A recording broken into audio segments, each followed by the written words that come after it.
Hey fast learners, welcome to our YouTube channel where we create a path of knowledge by bringing lectures closer to you with just a single button click. Please don't forget to like, comment and subscribe to our channel.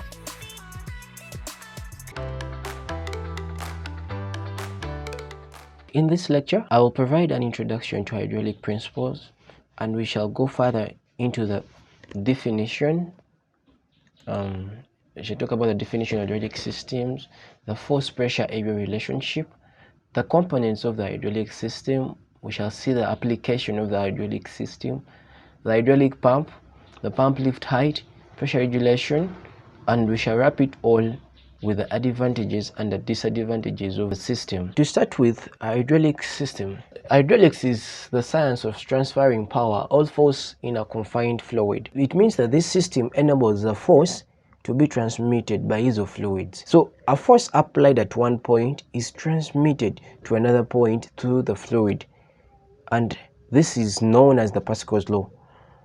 So it is a point to note that hydraulics works on a principle which was discovered by a French scientist known as Pascal, and the Pascal's principle simply states that a change in pressure at any point in an enclosed fluid at rest is transmitted undiminished to all points in the fluid. Allow me to repeat on that. I'll say that the principle states that any change or a change in pressure at any point in an enclosed fluid at rest is transmitted undiminished to all points in the fluid. This means that there is no noticeable reduction in pressure due to the incompressibility of the liquids. And also maybe the volume of the fluid should not change when pressure is applied. Let us go further and let's work out the relationship between the force, pressure and area. By the way, this can easily be explained by using the PFA, which is the pressure force area triangle, which is shown in the figure. We try to see that when pressure is unknown, when we don't know the pressure, we are able to generate it or to calculate it by dividing our force divided by the cross-sectional area. Similarly, if area is not known, what we have to do is simply to divide the force by the pressure. And when the pressure and the area are known, and then we are looking for our force, we just need to multiply our given pressure times the cross-sectional area. Remember, SI units are very important in these relationships. Next, let's have a look at the basic components of the hydraulic system. And allow me to start with the oil tank, which holds the incompressible fluid. And by the way, it also prevents contamination of the fluid. That's the oil tank. Secondly, I'll talk about the filter, which simply removes dust and any particles. I believe that's the basic, that's the use of any filter in any system. Let's talk about the pump. The pump delivers constant volume of fluid in each revolution of a pump shaft. Continuing going downwards, we have the pressure regulator. The regulator, as you hear it, it redirects excess fluid back to the storage tank to avoid dangerous pressure build-up in the system. Therefore, it means that in case there has been excess build-up of fluid in the system, any excess something in a system can really lead to a damage to the whole system, and therefore there we bring a regulator to redirect the excess fluid back to the storage tank and remain with a normal fluid that can be used in the whole system. In other words, the pressure regulator is used to match the fluid flow with demand. Repeating on that, it's just used to match the fluid flow with demand. Let's go and talk about the control valve. The valve just directs the fluid flow, and by the way, it can also stop the fluid to flow in any direction. The hydraulic cylinder, it will just convert the hydraulic energy into mechanical energy. Let me wrap it with the loop piping.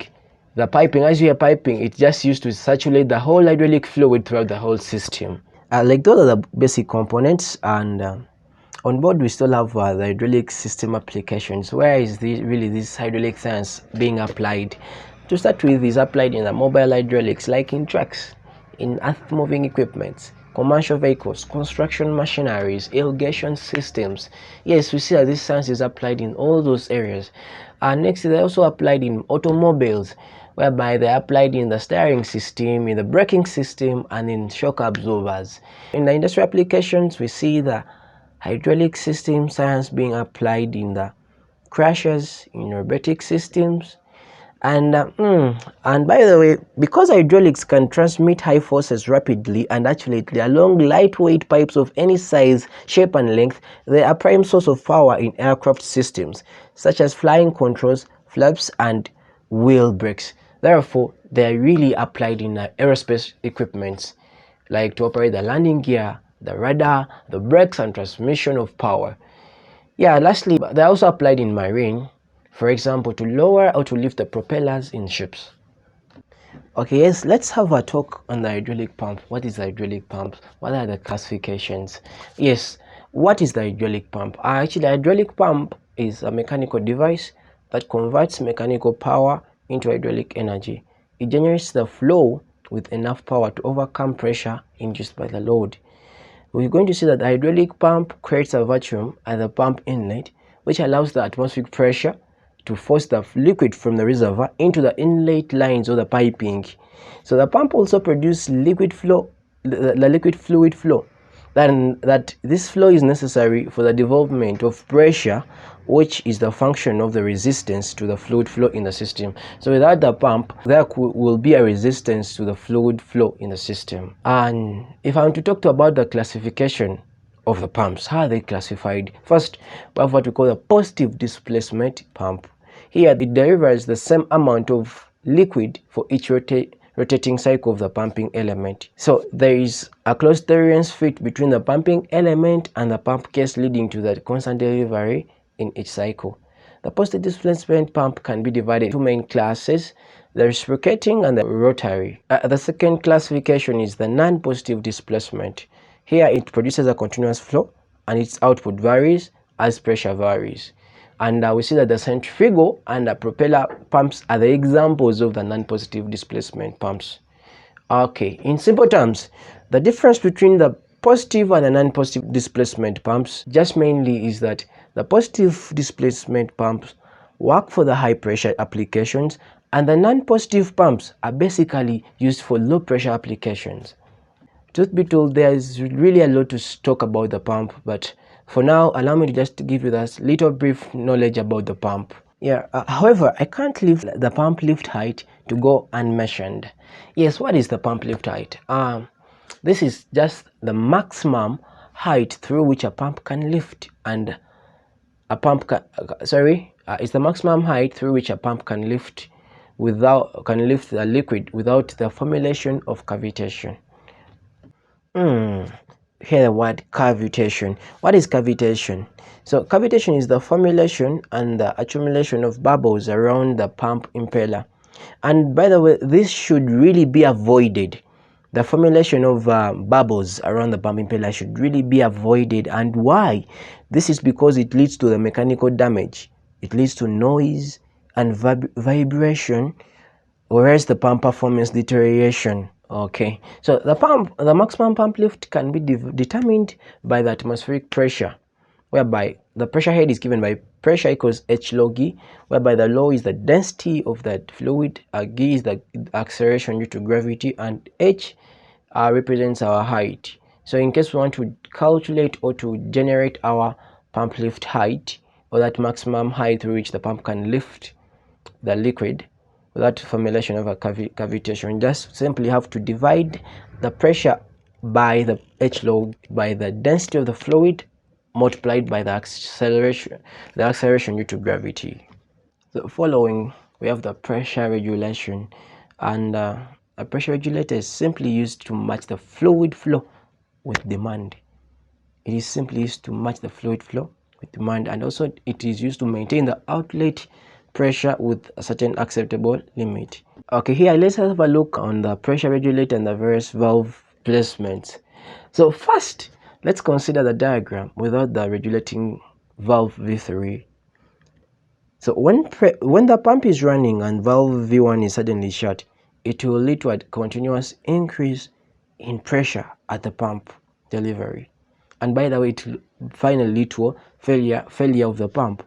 Therefore, it means that some control is needed to the delivery pressure P1. And for us to achieve this, we can really do this by placing a pressure regulating valve V3 between the outlet pipe of the pump and the return pipe to the tank. Just know that the valve is closed. This valve V3 is really closed in normal working conditions, and when the pressure exceeds a certain limit, it opens and fluid from the pump outlet returns to the tank via the pressure regulating V3. When the pressure falls back to a limiting range, the valve V3 closes again. And that's how the whole system can simply be prevented from being damaged by just excess pressure being